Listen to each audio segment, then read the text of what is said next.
We're live here at C2E2 at the BattleMex table with David A. Rodriguez. How are you today? I'm doing well, man. Thanks for having me. Of course. Actually, thanks for visiting me. I'm having you. You're hosting me at your beautiful table. Yes. It is day one. We're just getting underway, but you've got an awesome setup here with BattleMex, the comic book. So let's talk to you. You're the writer of this comic. I am. Let's take a step back. How did you get into the writing? How did you get into the industry? Oh, man. So when I was in high school, I went to Washington High School here. Oh, so local. Yes, very local. I grew up on the south side, like by Cal Park, right off 95th Street. And I was with, there's a group of us and we all wanted to do comics. I worked in a small comic shop that was right on Ewing. It's not there anymore. It was like this big. But we wanted to draw comics. And so I was a writer / artist. And my friend was an inker. He is now a big time tattoo artist in the area. Oh, right on.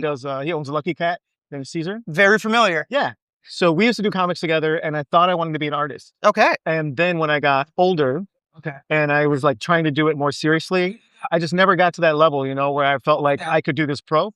And then I was like, well, I'm writing all my own comics at this point, right?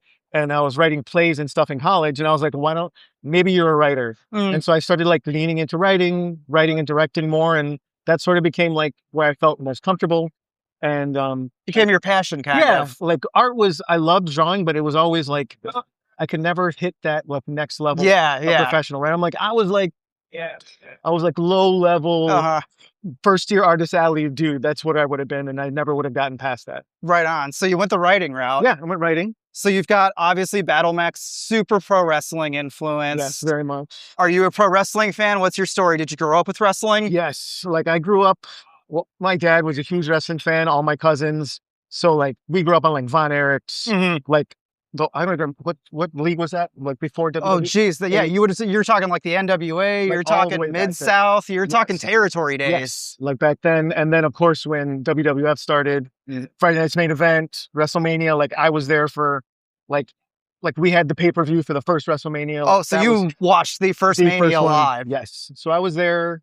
I grew up with all of that. And then when I got into like high school and college, it kind of faded away a little bit. But when I grew up, it was important to me. And then like, if you look over there, you can grab a couple guys, drag them over.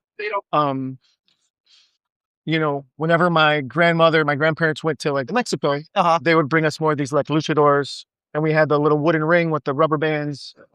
Yes, this is a childhood relic for you. Yes, this is pretty, I mean, it's a replica, but yeah, it's the same thing. And so that's what I grew up playing with, right? Before even the good wrestlers. And so lucha has always been very important to me in wrestling. And so this comic sort of comes out of everything that me and my brother grew up like our passions for, right? We were hanging out one time and we were just talking about games and talking about comics. And he said the word BattleMex. Just out of the blue? We were talking. Okay. It became one of the words that came out, right? And I'm like, did you mean like mechs? Yeah. Like Mecha? Yeah, like, you know, like big robots. Right. Or like Mexican. He goes, yay. And so both. It became both. And so it became like luchador, mecha. And then like the story evolved from there. But like that was a seed, right? Like that was the thing that we loved. And now it turned into this. Yeah. Like all the things.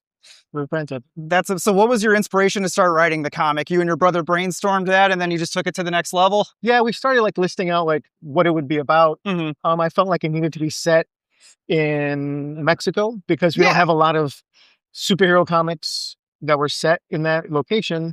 I've never actually written a full-fledged superhero comic. Like I did Skylanders. I did like G.I. Joe, Transformers, but I've never done like just superheroes. Obviously coming from some of the video game background. Right. And so then we had the idea of making it like, instead of Mexico as we know it now, doing a version that was never colonized or never conquered. And so it needed a new name, which is New Aztlan, because it wouldn't have been called Mexico, right? Right. And so it had a new name. And like the Spanish are still there. It's just like, there's a different kind of like merging of those cultures, right? Sure. And so it became like a sort of techno Azteca future version of Mexico. Yeah, awesome. And so you can tell from the art, we've got some 8x10s here. She's lurking around here somewhere. You've got ChicagoCosplaySarah, awesome friend of mine, model for Adelita 1, one of the main characters of the comic. Yes. How did you guys combine forces? Oh my God. I think I just I think one of my friends were following her on Instagram. Yeah. And I was like, I'm looking for somebody who would be a good model for Adelita. And she said, have you looked at CosplaySarah? And I looked at her Instagram. I'm like, oh my God, she would be perfect. And I just messaged her. Yes. And she was like, I'm like, here's the character. I'm going to be in Chicago. Do you want to do it? And she was just so excited. Yes. And she has been such a great advocate for the comic. Yes. She's an amazing model for the comic. We have a special edition of the magazine at the show with her on the cover. That I'm very excited for. So yeah, that's right, Sarah. I just messaged you, right? I messaged you on Instagram and that was it, right? Yep, that was it. That was the whole move. Yep. And if you know Sarah, you know how good of a hype woman she is. She is. She sold more books than I have. So it's good. So there is an accompanying soundtrack. You had a record player out here earlier. So how did that soundtrack come along with the comic? How did that come to fruition? How did you get that going? So when I was in college, I have a BFA in musical theater. Oh, so okay, right up your alley. So I didn't grow up, but I studied musicals and like plays and playwriting. And when we were doing this, it felt so much like the Saturday morning cartoons and like that we grew up with, that I was like, what if we just did like a theme song that sounded like it? And it is on, like, it's not on the record, but it's on like all the music services under Spotify, Apple Music, all of the streaming services. And so I contacted a singer-songwriter through one of those services. Okay. And so I talked to a couple of them, and she ended up being, her name's Rebecca, and she was just a fantastic collaborator. She did like a song for an anime. Oh, that's awesome. And so she wrote the song, she did all the singing, and then we had it translated, and we had two other singers. We did a duet. Yes, okay. Who sing it in Spanish. And that's such a cool thing about the comic is it's available in both English and Spanish. Yes, that was important, that